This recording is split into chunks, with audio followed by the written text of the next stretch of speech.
Is India still colonized mentally?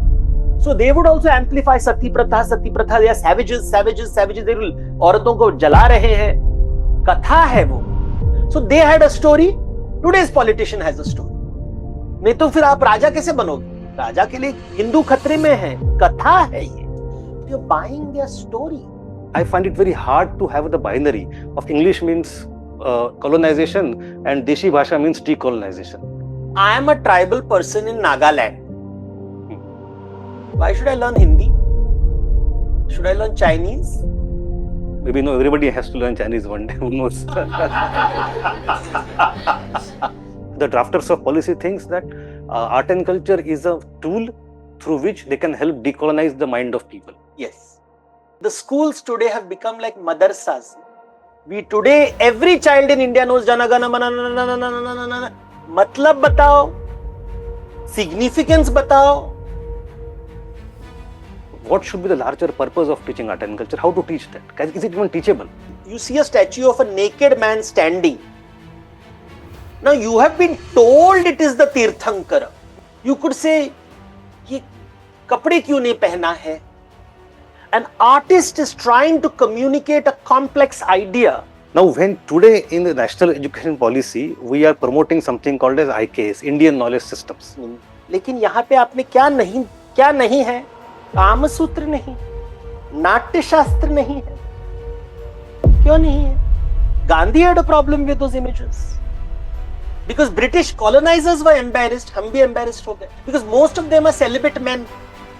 We believe that if you don't have sex, you become holy. It is the laziest form of holiness. So, and please, you can't say this in the exam paper.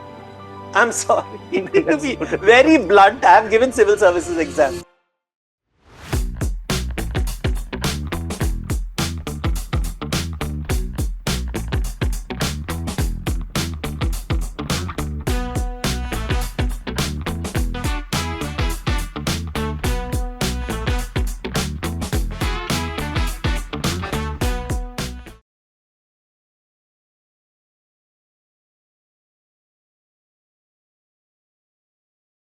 hello and welcome to the next episode of Akhyan Diaries.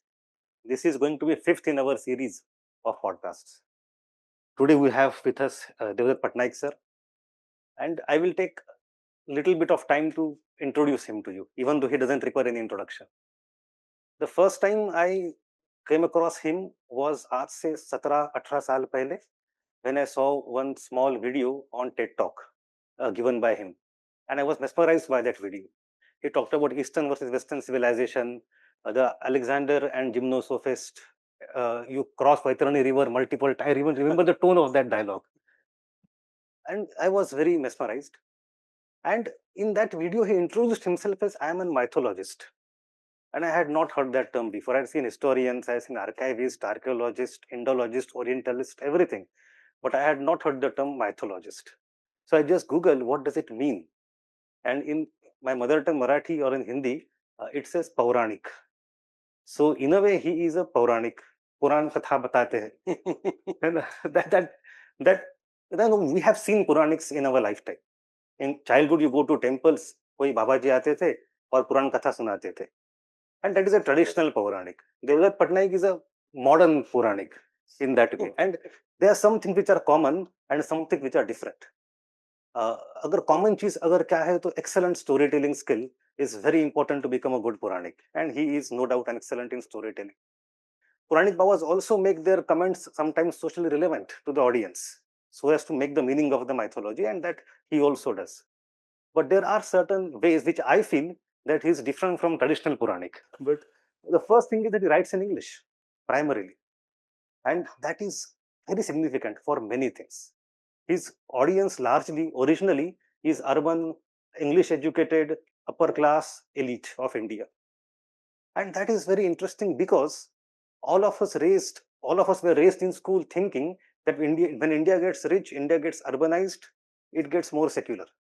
The hold of tradition reduces on the mind of people. The culture becomes relatively less relevant.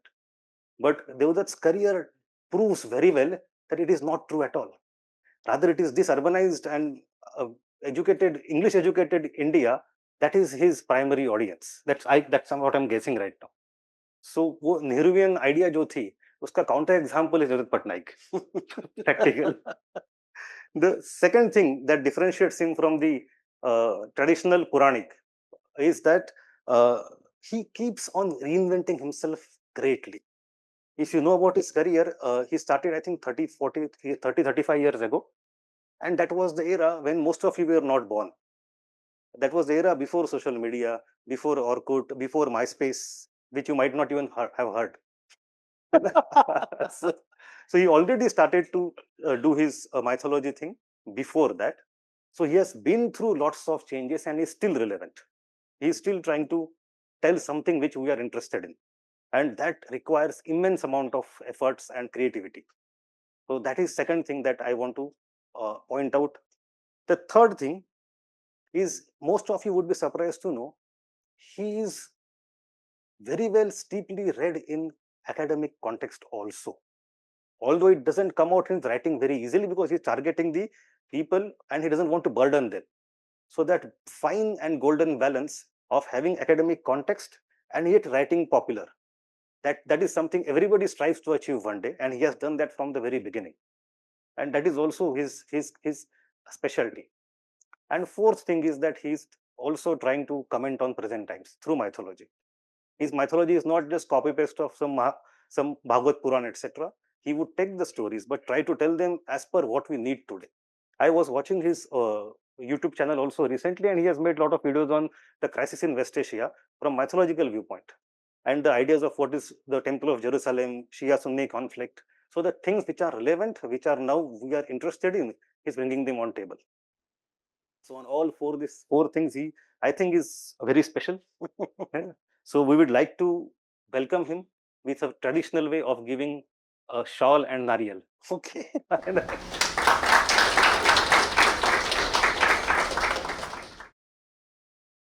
नारियल को दो meaning होते हैं, इनमें भी दिया जाता है, श्री में भी दिया जाता है. And shawl. Thank you so much. Thank you for coming. Now coming to the topic of the day, we want to discuss the theme of decolonization. That theme has become very important in last few years. Firstly, on social media, there is massive debate on every small issue, and the battle lines are drawn very hardly. The present government is also interested in the debate of decolonization. The Prime Minister himself has spoken about it from the ramparts of the Red Fort. सैकड़ों साल की गुलामी ने जहां हमें जकड़ कर रखा है, हमारे मनोभाव को बांध करके रखा हुआ है, हमें उससे मुक्ति पानी ही होगी. That we want to decolonize India. It has become the topic of public policy as well. In the budget speech also, the term appears all the time. And it is, when I looked at the history of this public debate in India, it's not that new also.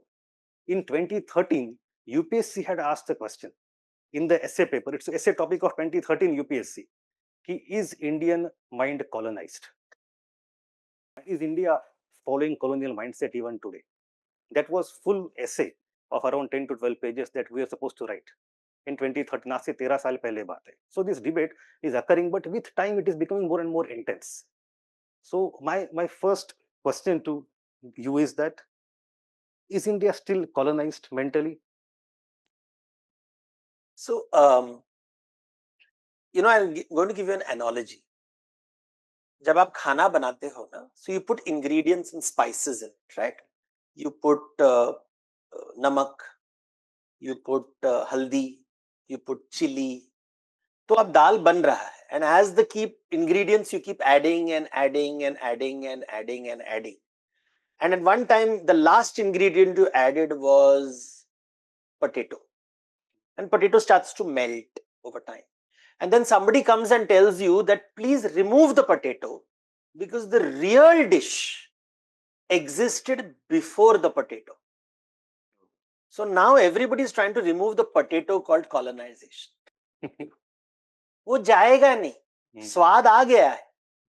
So this is an engineering mind which thinks that culture is a series of blocks, and I'll remove a block and the old block will come back.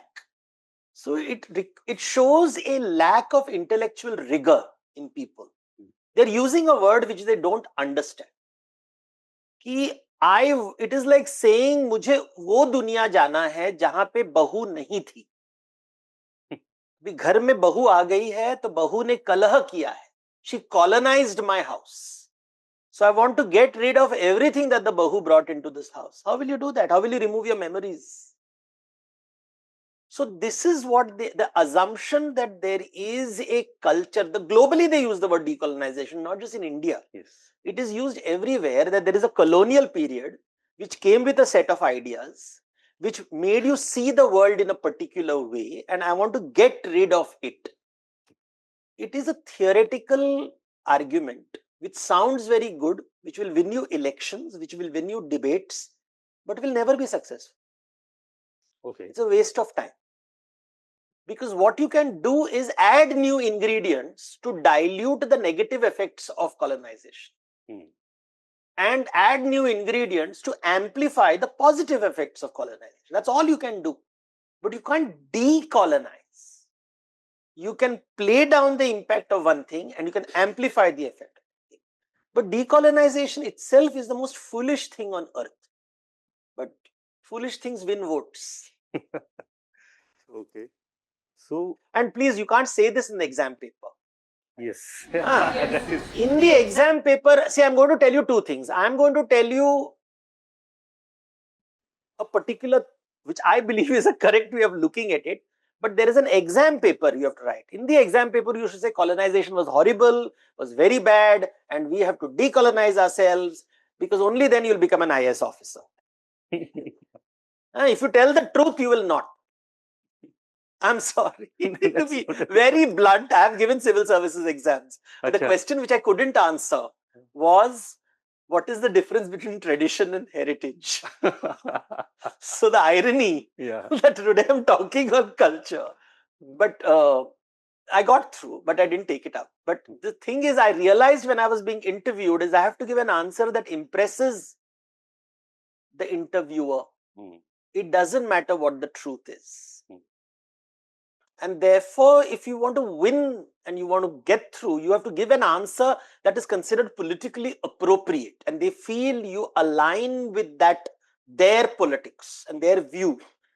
So while I'll help you understand what is colonization and decolonization, please understand when you're going to the exam hall, you have to get rid of Devdutt yourself and get into that and give them the answer that they want to hear.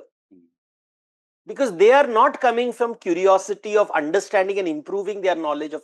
They want to check whether you have understood what they feel is colonization. So let's be very clear about it. So how would you approach the idea today, decolonization? So whenever you're talking about something, you have to look at two things: tools and tales. These are the two words I will always use: tools and tales. Tools are tangible things. So what are the tools? You have got a railway line coming in. You have got clock towers coming in. You have a judiciary system coming in. You have a bureaucratic system coming in. The concept of institution did not exist. That I can join an institution and leave an institution. You had birth-based. Your life was determined by your birth. The moment you are born into a family, you know your future. I am born in a shepherd family. I will be a shepherd. I will die a shepherd. I am born in a potter's family. I will die a potter. Now you have got this concept of institution. You are a shepherd, but you can go to an institution called a school, redefine, learn new things, and join an institution called the bureaucracy and become a civil servant. So now you have something called joining an institution and moving from one institution to the other, and social mobility is happening. This did not exist 200 years ago. So colonization created institutions. So the words to remember for colonization, what did they bring to the table? Borders. Let me give you an example of it. Have you heard of the Treaty of Westphalia? Yes. Yeah. So the first time in the whole world, you had this concept of boundary. Kings had empires. Empires did not have a boundary. Mughal Empire did not have a boundary. Anybody could cross it. A nomad could cross it. Now you have a boundary. So in order to cross the boundary, I need a visa or a permit. So nomadic people suddenly could not move.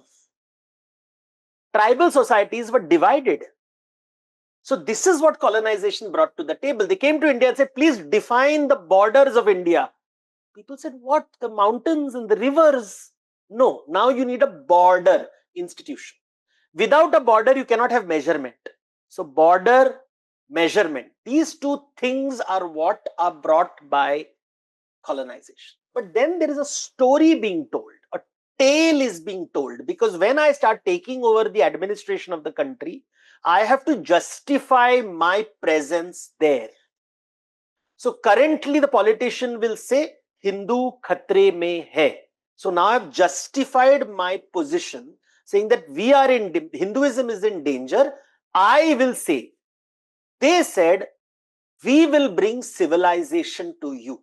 You are uncivilized. So they had a story. Today's politician has a story. So they had a story. Now you don't agree with that story. You say that story is wrong. This story is correct. 100 years later, somebody will argue about this story. So stories, every ruler comes with a story. So when somebody says, I want to decolonize, they're not talking about the tools, they're talking about the tales. Okay, so it's partial. The tale part, they are saying they told us that we were savages. We are not savages. We'll prove we were not savages. But you're buying their story. You're buying their story. कथा है वो. उन्होंने कथा बनाई थी ताकि उनको justify करना था उनका रूल. नहीं तो फिर आप राजा कैसे बनोगे? राजा के लिए हिंदू खतरे में है, कथा है ये. But you ask the person, he'll say, no, it is real, I'll give you proof. Same way, they will give you proof that, Indians were savages. They used to, so they had a propaganda, उनका IT cell था. उनका IT cell ने क्या किया? सती प्रथा थी. Look, they are burning women. Caste, देखो कैसे untouchables को treat करते हैं यहाँ पे. And they had data. तो जैसा हमारा IT cell काम करता था, उनका IT cell काम करता था. So they would also amplify sati pratha. They are savages. They will औरतों को जला रहे हैं. Because they have to take permission from their parliament to do things in India. They didn't have a free hand, especially after 1857, when the Queen got involved. So now they have an IT cell. Their IT cell is telling stories. Our IT cell tells stories. So फर्क क्या है? फर्क क्या है? हमारे चोर अच्छे हैं, उनके चोर बुरे. So this system doesn't, you have to understand it in a very systematic way. If you want to control a country, if tomorrow I made you went to another country, how will you control that country? You have to justify your presence there. आप आए क्यों वहां पे? आप आए क्यों वहां पे? हम आपको सिविलाइज करेंगे. तो हम आएंगे वहां पे आपको सिविलाइज करने के लिए, क्योंकि हम बाहर लोग. So your story is based on, because you are telling you're an outsider. So then the story, so colonization comes with this belief of justifying that imperial power, the tail part of it. The tools we all like. They're modern tools. The modern tools, what we call modern tools. So decolonization is, will you give up the court system? Because the courts did not exist before. Everybody is equal before the law. This concept did not exist before colonization. Are you willing to give it up? Railways did not exist before them. So they brought the railways to plunder the country. But railways came, and India has the largest network of railways, and we are connected across the country through railways. They created a new system called the army. They created a system called the parliament. They created the system called the judiciary. They created marketplaces. They brought the stock market. They brought modern banking practices. All these have, the printing press became widespread in this period. All this is part of colonization. So the tools and then the tales. Now the tail part, yes, we can challenge, question, argue. Lots of things are there. Like any system, it has problems. And we have to identify those problems and say, okay, these are the things that we need to clean. This is how colonization. You have to step out of the box and ask foundational questions. So there is one of the bricks in that wall of decolonization is English education. Yes. So we have all heard about Macaulay. He has become a kind of a villain on social media nowadays. for introducing English education and colonial education. अब इसके दो तीन अलग context है. In the 19th century India, if you look at the reformers, thought leaders, starting from Raja Rammohn Roy to Chiplunkar, everybody is saying कि we have to learn English so that we become empowered. So English was seen as an empowerment tool for Indians by Indian leaders आज से कुछ साल पहले तक. But now the idea is that English is actually the tool of colonization. And to some extent, it has got some academic context as well. Like we have, I think, Gauri Vishwanathan's book that colonial education was the mask of colonization, which seems to be true at some level.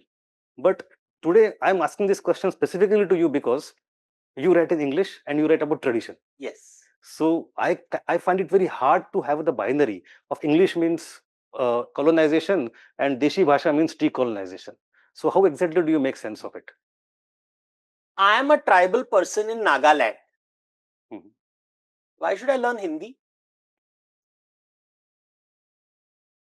Is Hindi my Matrabhasha? It is not. Isn't it colonization? If I'm a Naga person, why should I learn Hindi? Should I learn Chinese? Maybe no, everybody has to learn Chinese one day, who knows? Colonization. बाहर की भाषा. Now remember that I use the word boundary. अंदर बाहर का definition आता है boundary से. कौन अंदर कौन बाहर? हिंदी अंदर है या बाहर है? कौन ये प्रश्न पूछ रहा है? I am an Odia. Why am I learning Hindi? We both speak in Marathi because I was raised in Maharashtra and I love Marathi and I speak Marathi very fluently. I speak Marathi better than Odia, in fact. I can't give a speech in Odia, I can give a speech in Marathi because I live in Bombay. But Hindi for me is alien. The only reason I'm doing it is because, well, it makes economic sense. Market. It's market. I expand my market. I expand my political reach. So, how is Hindi a non-colonial language and English a colonial language? It's a point of view. It's an argument, but it is not a fact. You can argue the case beautifully. So, any lawyers can prove anything in the world. So, lawyers, see, most of these things are made by lawyers. So, the entire, and the founding fathers of India, if you look at the constitution of it, is built by lawyers. Hum lawyer ke desh hai. That is why we have so much justice in our society. Now, when lawyers build a country, they create justice, is the belief. So, this idea of language, what was the court language of Ashoka? It wasn't Sanskrit. It was a language which we believe is Prakrit. We don't know. He called it Dhammalipi. We don't know what is. It's something to do with Magad, that side of language. But we really don't know the language what was it called? Then suddenly it became Sanskrit. So a new court language was created. Because the Brahmins went around saying that we know how to govern country. They wrote the Dharma Shastras, one of the most brilliant strategies to survive. So I call them statecraft consultants. They were statecraft consultants because the king would invite the Brahmin and say, you establish my kingdom for me. And they were successful not just in India, but they were also successful in Southeast Asia, yes. Which is why Sanskrit cosmopolis is created from Afghanistan till Vietnam. Then, around 1,000 years ago, a new polity emerges. And you have Turkish warriors coming in, Islam coming in. The language is Farsi. And a new court language emerges in North India, not South India. Farsi becomes the language. Farsi then manifests into the language of the Barak, which is called the Urdu, not Urdu, but Urdu, then becomes Urdu. A new language emerges called Urdu and Hindavi in the northern side. But again in north, not below the Deccan. Then the British come and they say our language will be English. So court languages keep changing. Now India is controlled by Delhi. So Delhi is imposing its language on the rest of the nation. It is a North Indian city. It is not a South Indian city, West Indian city, East Indian city, Northeast Indian city. It has chosen the language of convenience for itself because the maximum population is from the Gangetic Plain. And in the process, destroyed all the local dialects. Because the Bundelkhand dialect is different, Awadhi is different, Maithili is different, Bhojpuri is different, Marwadi is different, Mewadi is different. All the languages have been wiped out. Should we call it colonization? Because you have wiped out those languages completely. Unka poetry nahi hai. A tribal boy and girl goes to a school and learns Hindi, does not learn poetry of his or her tribal community. Have you not colonized that tribe? Because in order to socially progress, to join the school, they will learn Hindi. The curriculum is in Hindi. Then they'll go and do IAS Academy. They'll have to learn Hindi.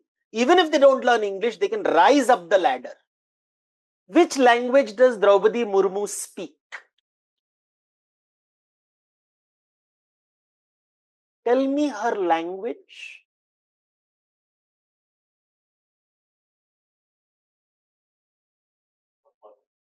We don't know. Has she been colonized? Why can't she speak her mother tongue? What food does she cook at home? What did her mother cook? Do we have a recipe book of Draupadi Murmu's family? Has she been colonized?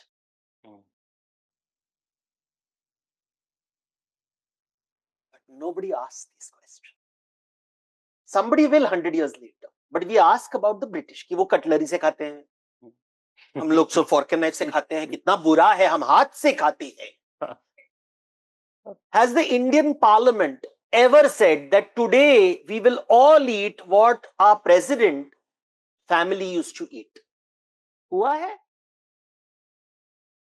Beware of storytellers.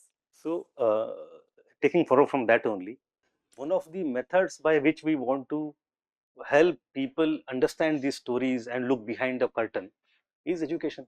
Yes. And every now and then, after every 15-20 years, government brings out a new national education policy, NEP. The recent one was brought in 2020, NEP 2020, and as per which the textbooks are being now rewritten to help students realize what is happening nowadays in the world and improve the quality of education, etc. Now, so far, I believe 6th, 7th, and 8th standard books are rewritten, and later books are in the pipeline. And whenever textbook revisions happen, they become extremely debatable. That rightly or wrongly, for any reason, it is not presently. For decades, it is happening, and it happens across the world also. Now, my main question here is that one of the elements of this national education policy is to teach art and culture.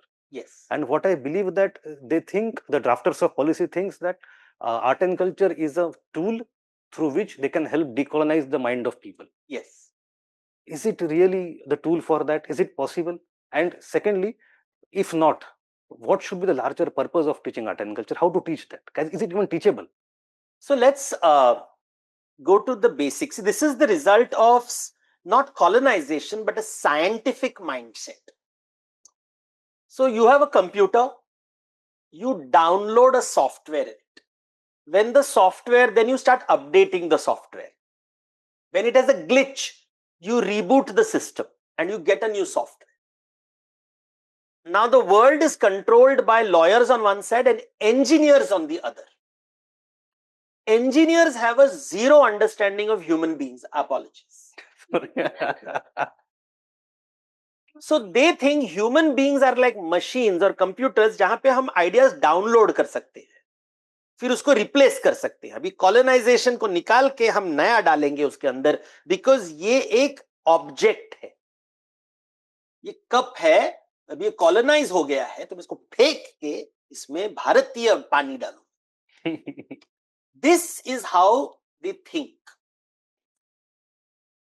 Tell me very clearly, do they look at education? The schools today have become like madrasas. What was the purpose of madrasa? Every child will be taught Islam. We didn't say the child will become a better human being or a smart person. He said, नहीं, उसको सच हम दिखाएंगे. Our understanding of such is the Quran, the Hadith, the Surahs, and these things madrasa में सिखाएंगे. So my friends who went to madrasa said, Devdutt, we by-hearted everything and understood nothing. He said, I could recite the Quran end to end. एक भी meaning मालूम नहीं था. Sounds like the education system of today. Because the madrasa was the basis of creating the modern education system. Where you have the Sunday school, the Christians had Sunday school. वहां जाके आपको Bible पढ़ाए. आपने उसको replace करके school curriculum बोला कि नहीं, बाइबल को निकाल के उसको सेक्युलर एजुकेशन डालेंगे. But that's technical, the tool part. The tail part is the problem. See, tools and tails are a very simple way to remember things. Tools are engineering creations. तो ये STEM subjects. Tails are humanities.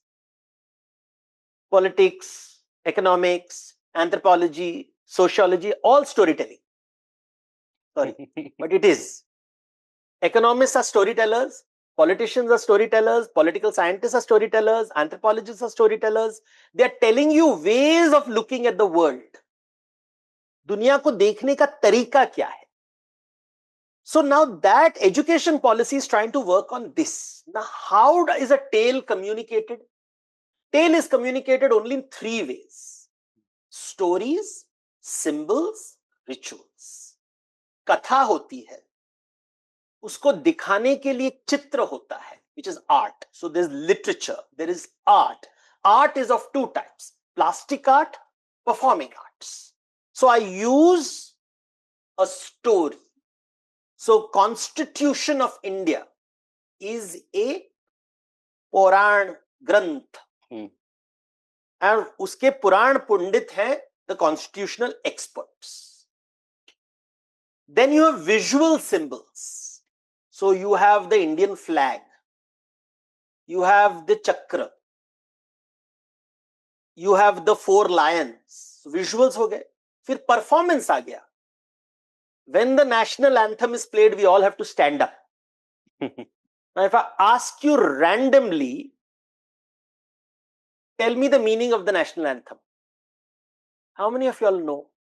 Or are you obliged to know? You are obliged to memorize it and say it. Exactly like my friend could memorize and say the Quran without understanding its meaning. We today, every child in India knows Jana Gana Mana. मतलब बताओ, significance बताओ, tricolor मतलब बताओ, significance बताओ. We call it tricolor. How many colors are there on the flag? Why is it tricolor? Logic नहीं होता है. So this is when you start breaking it down. So the national education policy is coming from, we want to brainwash our children. We will wash the old ideas and include our ideas. Next, so Nehru had a particular view of the world. This government has a particular, they said science is good. These people are saying, no, there is something better than science. And we are going to give that. But if you ask clearly, what are they talking about? Because is a decolonized India a country where caste exists? It can't be. But now it doesn't matter to me because I have institutions which say that I can redefine myself. I can study in a particular college and I can go to a particular institution, I can take up a particular job and I can become something else and completely wash out my identity until marriage comes into the picture. then marriage will decide a lot of, because marriage is through marriage, endogamy is where it works. So that is how these things work. So this NEP policies, when they're coming, they are believing that I can brainwash the next generation to think the way a group of men. And remember, our policies were being, our textbooks were being written by a Frenchman. A Frenchman was the head of a group to decolonize India. I think people don't know his name. Michel Danino was the head of the chair, but he's a Frenchman. So अंग्रेजों को निकालने के लिए, decolonize करने के लिए, हिंदुओं को बचाने के लिए आपने एक फ्रेंच आदमी का इस्तेमाल किया. So logical, complete logic. But Devdutt, again, my main theme was that the larger role of art and culture in education. Yes. So what is the purpose of art and culture? What is the difference between a living organism and a non-living object? First question to ask. जीव और अजीव और सजीव. अजीव जिसमें जान नहीं है, सजीव जिसमें जान है. So if you look at a plant, what is the difference between a plant and a rock? What do you think? So don't answer it because it's a podcast. But think about it. Only two things. Plant seeks food and plants seeks security. How do you know plant seeks food? Because it has green leaves for chlorophyll and it has roots to collect water. Now this, it needs food. In humanities, this is called economics. Society needs food, you need food. So economics deals with exactly what the plant needs.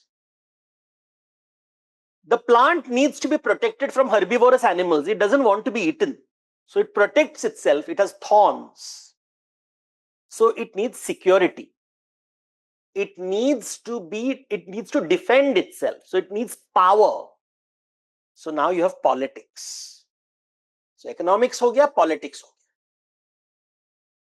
All animals, all plants have food and they need wealth and power.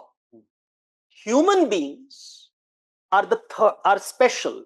We have imagination. Plants and animals do not have imagination. So plants and animals only think about food and power till they survive. But because we have imagination, we seek meaning, अर्थ. मेरा जिंदगी का मूल्य क्या है? Why do I live? What is the purpose of my life? This question only humans ask. Therefore, we tell stories. So tools are not enough. We need tales. This is the origin of tales. So now when you're raising your child, you don't just give your child food and protection and tell them to produce food and give protection. You also give them tales. You tell them stories, because the main question they'll ask you is, what happens after death? मरने के बाद होता क्या है? Then more questions. Why am I a boy and why is my sister a girl? Plants don't ask this question. Animals don't ask this question. So now, why am I fair and why are they dark? Why am I rich and why are they poor? Now you're seeking meaning, explanations. Now, what answer do you have other than stories? How do you communicate stories to people? You have stories, you have literature, and you have art. They are communicating to you the worldview of the ancestors. कि दुनिया को देखने का तरीका क्या है? So when you see a Jain statue of a man standing naked with his hands on the side, what are they communicating? Now let me explain this to you just using one statue. You see a statue of a naked man standing. Now you have been told it is the Tirthankara, but if you didn't know anything, absolutely nothing, and you saw the statue, you could say, कपड़े क्यों नहीं पहना है? First question to ask, why have they not created naked women? They will say, no, women को कैसे नंगा दिखाएंगे? It's not correct. No, that's not the reason. An artist is trying to communicate a complex idea, and he knows something about the female and the male anatomy. And he knows that when both men and women can get sexually aroused. But when I look at a naked male and a naked female and see sexual arousal, female body में कुछ ज्यादा change मुझे दिखाई नहीं देते, which is obvious to the naked eye. But when I see a male body, I can see a dramatic transformation. So now when I show a naked man who has a flaccid penis, I'm communicating and he is looking at you, he's like, इनको excite नहीं हो रहे हैं दुनिया से. His mind is under control. Mahavir. The one who can control his mind, कि जो दुनिया में अप्सराएं नाच रही हैं उसको कुछ फर्क नहीं पड़ रहा है. I am an artist. I'm showing you a man who has given up everything in the world. So ना गहने हैं ना कपड़े हैं, तो नग्न खड़ा. He is not aroused or excited by the world. He doesn't desire the world. I have shown him with a flaccid penis. But he is not looking thin. He is a handsome man. His body is muscular and aesthetically very attractive. ये राजघराने का लड़का है. That means he comes from a privileged background. He has given up his privilege and he's not interested in the world. So without saying it, the art has communicated a concept. Then somebody says, I don't agree with this. I will create a new idea. So look at the early images of Shiva in the Kushana period. Or if you want to do, just do Gajantaka Google search of in Kalinjar. I think Kalinjar fort near Allahabad. I think so. And there is of a Gajantaka statues. And there is Shiva dancing. Now we are calling it Shiva. We don't know what the people who made it called it. But now look at the difference between the Tirthankara statue and this statue. Tirthankara is standing straight. Shiva is dancing. So see the delta. And Shiva has an erect penis. What are they trying to communicate?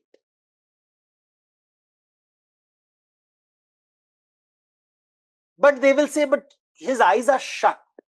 Shivji के आंखें हमेशा बंद होते. So they are saying that he is dancing, but वो मस्त है. It's called malang. He is in his inner world. He is dancing. His arousal is not based on external things. It is based on internal realization of some knowledge. It's called anand. तो एक कैवल्य को explain कर रहा है, एक आनंद को explain कर रहा है. When the new government came, can you tell me what are the artistic changes they did in Delhi? Have you seen the lion statues across? Now lion statues को आपने बनाया, and then they changed the parliament. So you change the parliament. So you have used architecture to prove your power. So Rabbi, architecture is talking to you. So that architecture has been replaced by a new architecture. So suddenly architecture becomes a political statement. Art becomes a political statement. What is the difference between an Ashoka's 4 lions and the 4 lions which were in Delhi right now, which has been built after 2014? Can anyone point out? वही 4 lion है, लेकिन उनके दांत दिखाई देते. Are lions Indian animals or foreign animals? If you are a nationalist, you will say it is Indian.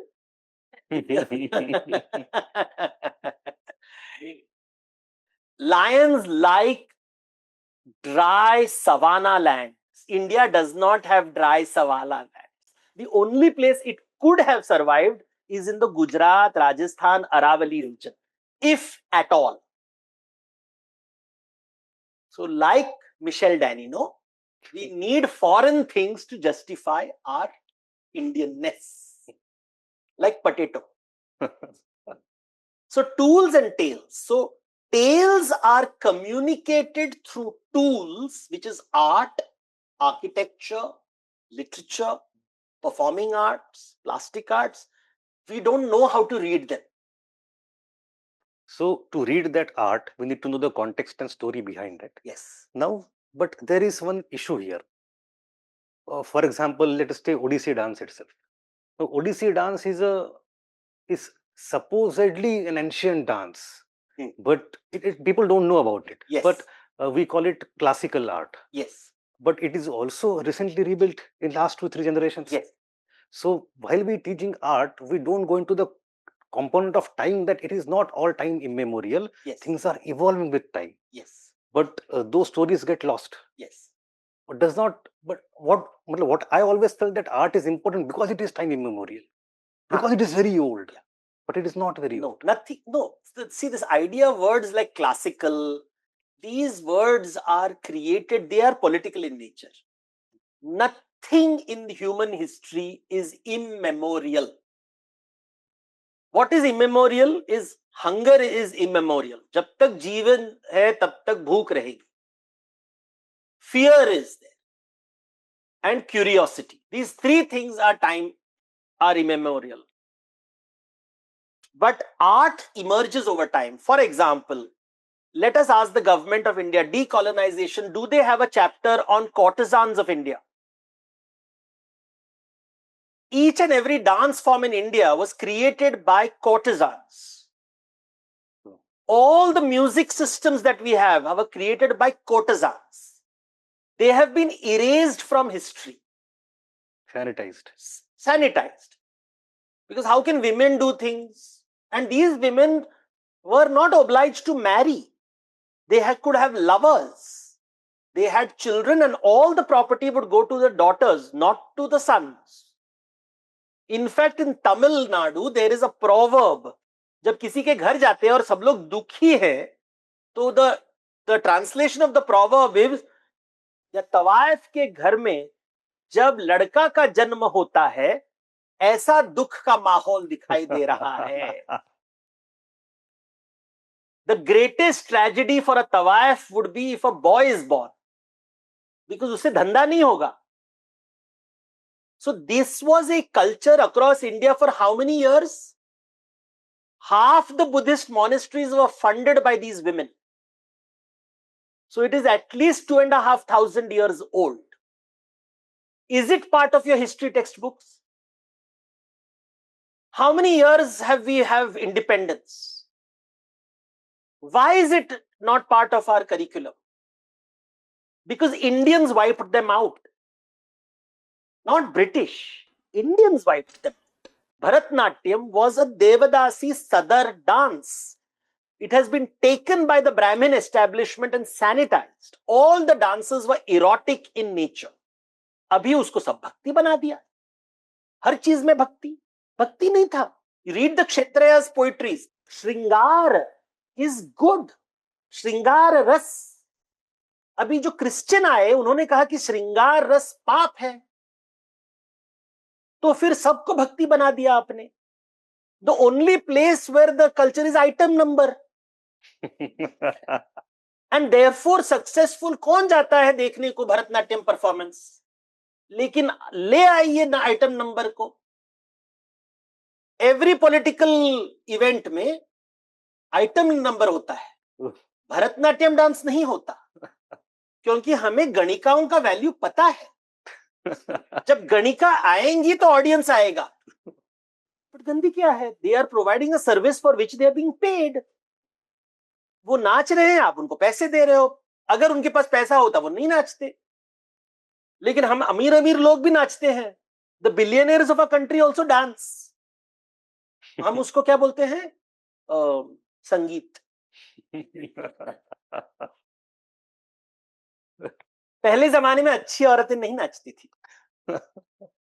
हम तवायफ को बुलाते थे नाचने के लिए. आज तर कुलवधू नाचती है. So its language and culture changes over time. Over time. I have one thing to add here. Sure. The term Sanskriti is itself is a new word. This word did not exist 200 years ago. When the culture word came to India during the colonial time, Indians were looking for the translation of the word. In Bengal, they formed a word called Krishti as an alternative to culture. And Krishti word did not stick. And Tagore himself was very unhappy. He was looking for a new word. And he had some letter exchange with Pune in Pune with somebody. And in Pune, there was other person who was called Rajwade. Rajwade had coined a term called Sanskriti. That's something that comes from Sanskar is Sanskriti. And then that word was preferred by Tagore and he made it important or popular. तो संस्कृति शब्द अपने आप में बात करता है पुरानी संस्कृति की, और तो शब्द ही एकदम नया शब्द है. So there is the art emerges from a ecosystem of politics, economics, communication, meaning. So we have to understand. So classical जब बोल रहे हैं, these are new words which were created. This has always been there. No, they've never always been there. South India did not have Brahmins 2000 years ago. There were no Brahmins. So did the Brahmins colonize South India? बोल नहीं सकते ना. Can't say these things. Only British can colonize. Nobody else can colonize. But everybody colonizes. India did not invade other countries. What about Sri Lanka? Have you heard of the destruction of Anuradhapura by the Cholas? Can it be considered a foreign invasion? But अखंड Bharat border मैंने बदल दिया. देखो border बदलने से फिर वो invasion नहीं होता है ना. अखंड भारत बना दिया मैंने. So borders is a very powerful word. Border, measurement. So these key words are very. So like in Bharatanatyam only, we have this very famous debate between Rukmini Devi on one hand, who is trying to make it palatable to middle class in the Victorian kind of context. And on the other hand, we have Bala Saraswati, who comes from the tradition of Devdasi, and she says, no, I will not let go of our kind of Bharatanatyam. Yes. So that debate has occurred amongst Indians also. No, it's you have stolen someone's tradition. Rukmini Arundel stole. Let's not call it anything else. आपने चोरी की. वो आपका नहीं है. आप ब्राह्मण महिला हो. आपके पूर्वज वो नाच नहीं करते थे. बाल सरस्वती की पूर्वज हजारों साल से वो नाच कर रहे थे. आपने उनका धरोहर छीना और अपना बनाया. तो चोरी को चोरी बताई. The British plundered India and Rukmini Arundel plundered the heritage of the courtesans. Again, I want to probe it a little further. That we see how British era culture got transformed to some extent, some good, some bad, but it got transformed, including some things that were not very desirable, the Victorian morality kind of thing. Now, when today in the national education policy, we are promoting something called as IKS, Indian Knowledge Systems, which includes the study of philosophy, spirituality, religion also, and as well as languages and ancient sciences. Could be chemistry, physics, all those things. We want to study those, and it is being heavily promoted in so much as that there is a department of IKS promotion in the Ministry of Education today. Yes. And they wanted to introduce it into not only history syllabus. Apart from history syllabus, if you go to the textbook of physics and chemistry and biology, that also has IKS. IKS सब जगह है वहाँ पे. So what I was feeling when I went through the books is that in a way it is good that we know about these things. Students did not know a lot of things earlier. So in a way it is helping the cultural education, some context creation, but it is going back to the British kind of narrative about the essential, timeless cultural. That is not the Indian idea. See, Indian thought has Satya Yug, Kali Yug, so things about change. So timeless as an idea doesn't exist. So when people use the word Sanatan, I keep saying, but वो युग परंपरा में नहीं होता है ना, हर युग में अलग-अलग बातें होती हैं. So that itself is a contradiction. Because the Chatur Yug system says that things rise and fall, things change over time. But Sanatan is saying things don't change over time. So that itself is a flawed definition. Let me tell you something interesting about this department of IKS. उनका logo देखा है? We art और culture कोई पढ़ता नहीं है ना, but Please look at the logo. If you have a phone right now, just go to Indian knowledge system and try to see the logo of it. There is a bird there. Now tell me, is swan an Indian animal? Zoology students. Any zoology student? Swan is not an Indian animal. Goose is an Indian animal. हंस का मतलब है गूज. ये है Indian knowledge system art and culture failures. Because यार art and culture failure, उन्होंने Indian knowledge system में symbol में यूरोपियन बर्ड को रखा है. That's a European bird. It's a swan is a European bird. When the, if you see Raja Ravi Varma, जब वो शंकुतला की पेंटिंग करते हैं तो वहां पे उन्होंने स्वान डाला है, because they saw the European painters. India में हंस होता है. हंस is a bar-headed goose which flies from Central Asia to India after the rainy season. उसके ऊपर कविताएं लिखी गई है. बट ये है result of not studying art and culture. उनको पता भी नहीं है कि फर्स्ट ऑफ ऑल साइंस भी फेलियर, कि एटलीस्ट साइंस में you would have studied natural history of India that this is not an Indian animal. मंदिरों में हंस की रूप देखो, दे लुक लाइक बदक. दे गूज है, goose. But goose doesn't look elegant ना. उसका ये कितना ब्यूटीफुल दिख रहा है. तो सरस्वती का वाहन बन गया स्वान. इट्स अ गूज, बदक. I am not duck but goose. So हंस और राजहंस में फर्क है. लेकिन देखिए ये है Indian. This is the tragedy of it. Of course exam में मत बोलिए, एग्जाम में बोलिए दिस इज इंडिया में भी स्वान होते हैं. But now you look at the curriculum and I sent you an image of the curriculum. Everything is called a science. Narrative science, medical science. I think I have got the everything is science because this deep science envy. Let me give you a sample of the topics that they have.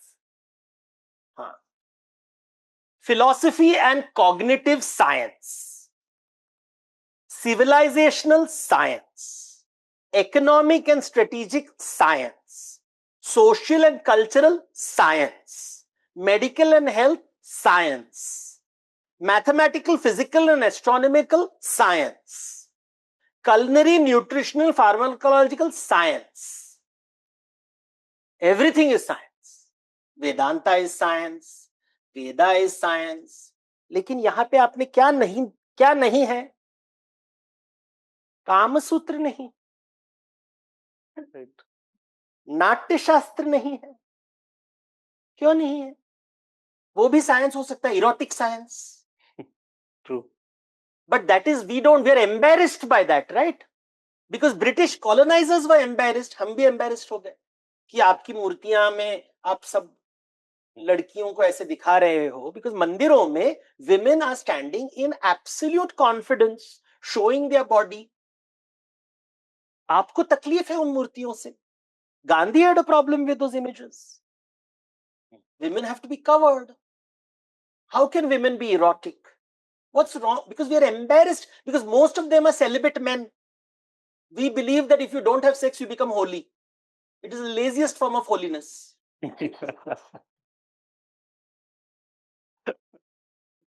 Sex नहीं करूंगा तो मैं holy बन जाऊंगा. I'm like, what logic is this?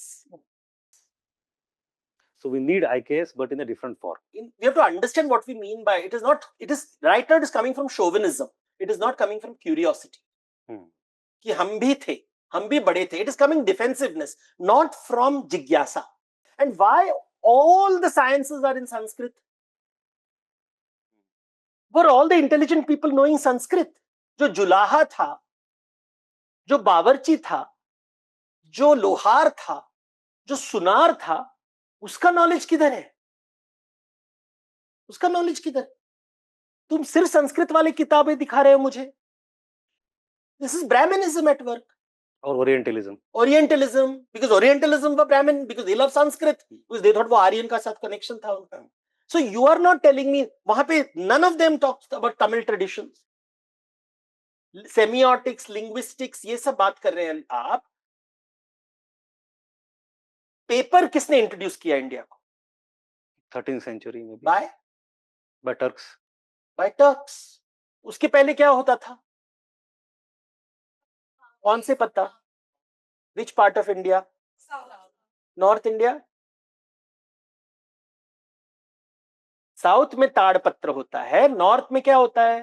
भोजपत्र। भोजपत्र। भोजपत्र is which part of a plant? पत्र नहीं है, it's a bark. So now you have, now in order to you write on bark, what material do you need? Something sharp. Bark will tear. So भोजपत्र के साथ paint brush होता है. So now you see the Siddham script. It is written in a calligraphy style. अब ताड़पत्र में आप stylus use करते हो. Engraved. So गणेश जी ने महाभारत लिखी ताड़पत्र में या भोजपत्र में? अभी मैंने कहा कि it will tear, no, if it is sharp object. हाँ, but what was the logically south only sir. South होगा तो साउथ मतलब ताड़पत्र होगा. Yes sir. अभी how, by the way, your tell me which century was the story first time the story appears in Indian mythology? Mahabharata में रामायण गणेश जी ने ये लिखा था, ये कथा पहली बार कहां आती है? दक्षिण भारत में 10वीं शताब्दी. उसके पहले ये कथा नहीं थी. पुराणों में early Puranas don't even mention Ganesh. Ganesha 5000 साल पहले सनातन नहीं. I recently visited Udaygiri caves also. There is the Ganesha Murti, perhaps one of the oldest murtis. But it is 2-armed or 4-armed? I don't recall now. Exactly.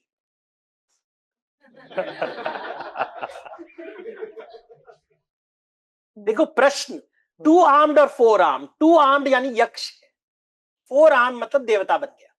अच्छा, हिंदू देवता बन गया. 2-armed और 4-armed. Always check that. There is a 4-armed Ganesha also, but in one corner, not the one which you saw. The one which you saw, which most people see, is 2-armed. okay. So we don't know what it is. We are not sure. It can be, probably, but 4-armed Ganesha is Ganesha. But that is around 6th century, 5th, 6th century. But 2-armed Ganesha has been found before that. So 2-armed and 4-armed is a very important difference. पहले जो लक्ष्मी की मूर्ति है कहाँ मिलती है आपको? लक्ष्मी की statues? Earliest Lakshmi image in India is found roughly where and when? I think stupas. On the stupas, Gajalakshmi. Gajalakshmi is shown, but only 2-armed, not 4-armed. दो हाथ, 4 हाथ नहीं है. तो 4 हाथ वाले कहां मिलते हैं पहली बार? कौन सा coin? Maybe Kushan coins possibly. I'm not sure.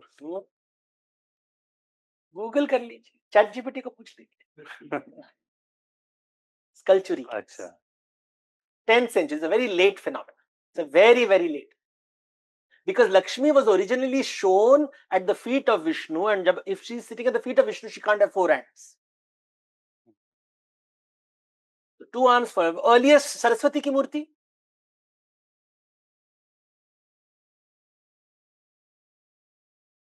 It's Jain, Kankalitila, Mathura.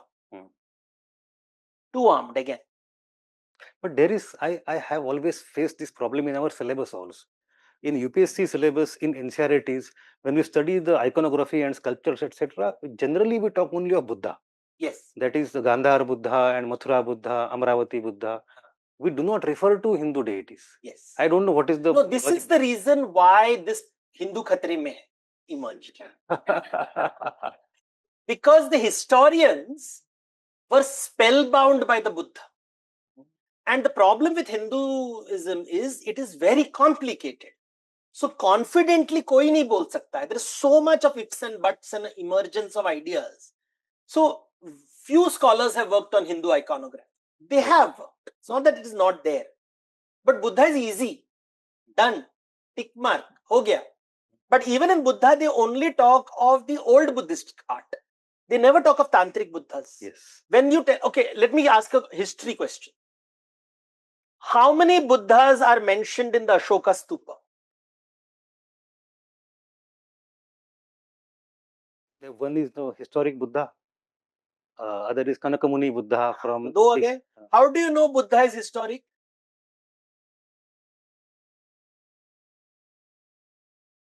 How do you know Buddha is historic? I can write anything, no? I fought with crocodiles. I built a robo when I was a child. कथा तो कोई भी लिख सकता है. Tales, be careful of tales. How do you know Buddha is historical? This was the reason why historians it was an Orientalist creation.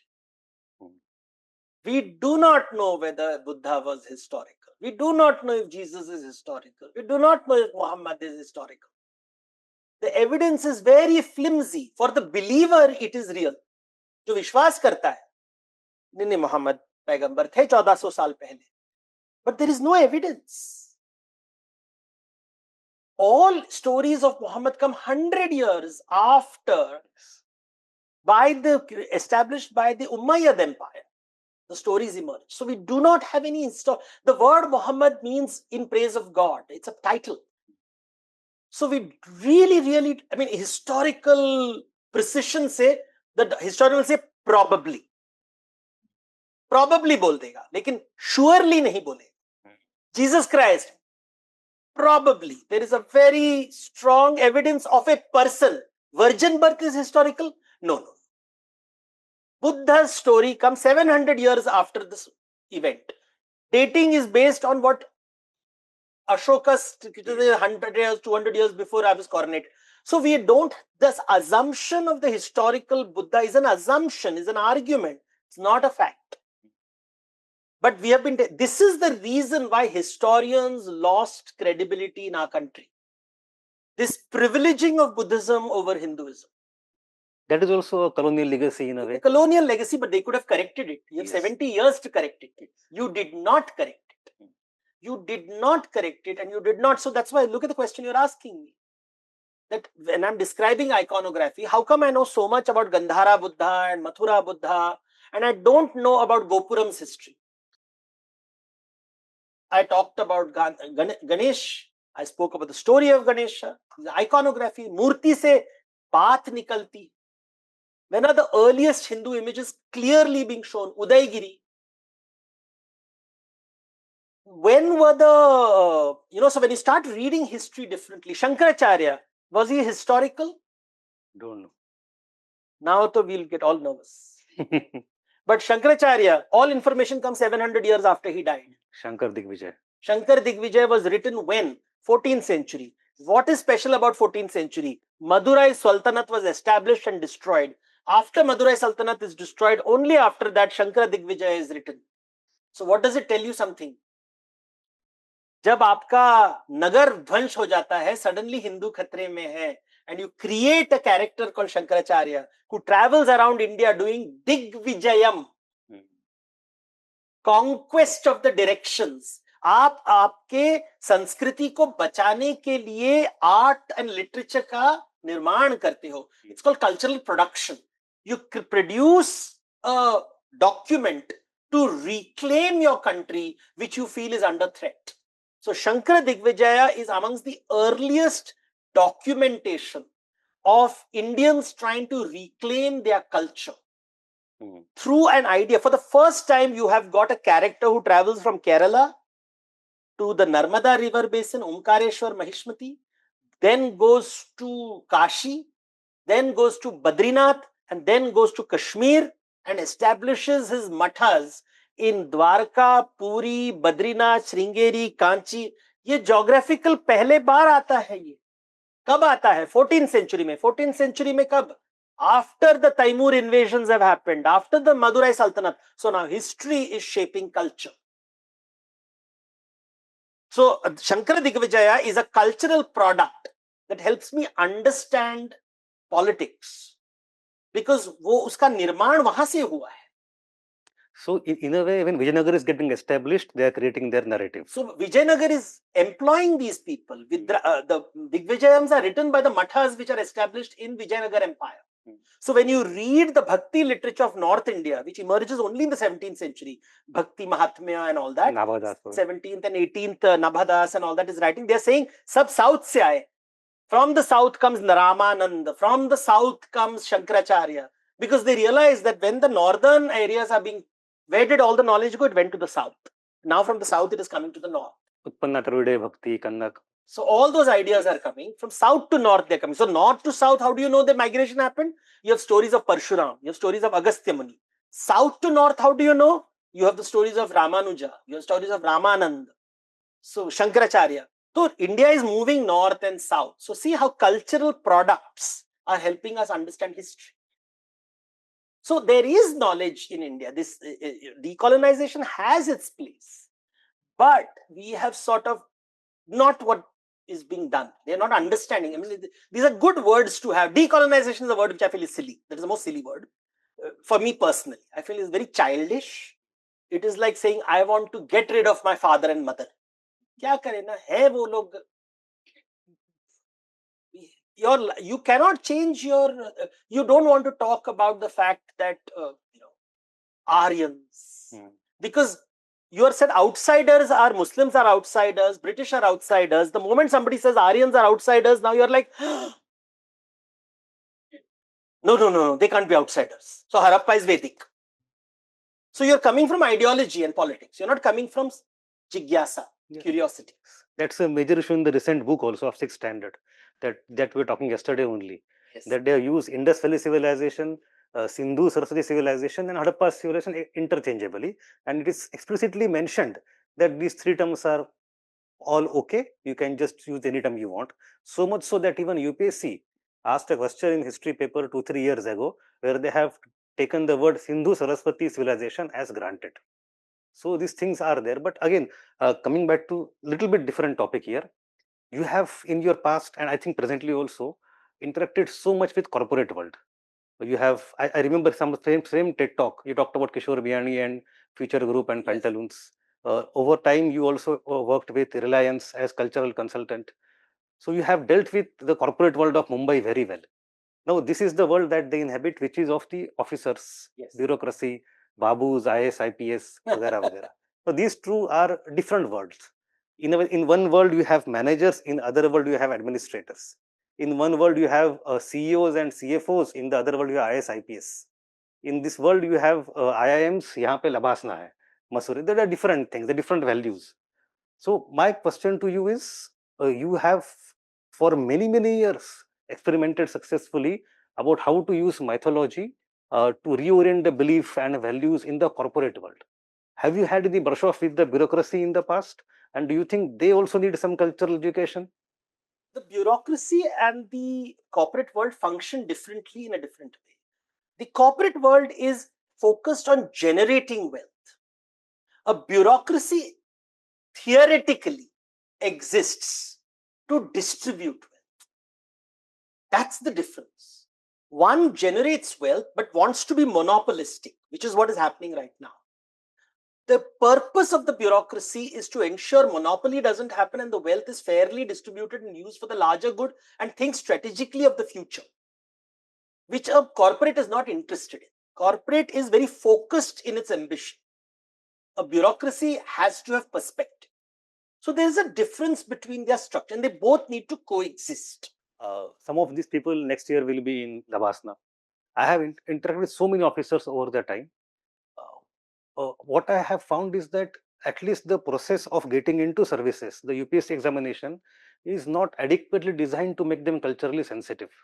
And now once they go into service, there are very less chances of them upgrading on that front. And that has impact on the entire state and its machinery. So what can be done to make them more develop better cultural aptitude, so to say?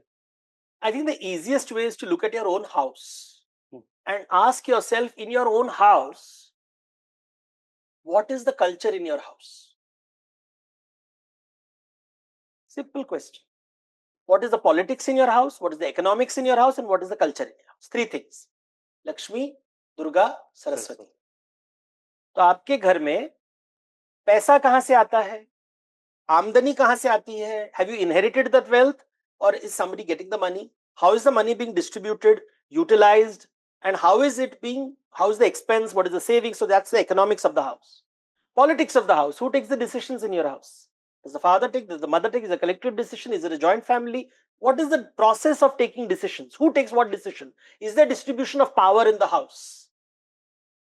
That's how you learn politics. Third, cultural productions.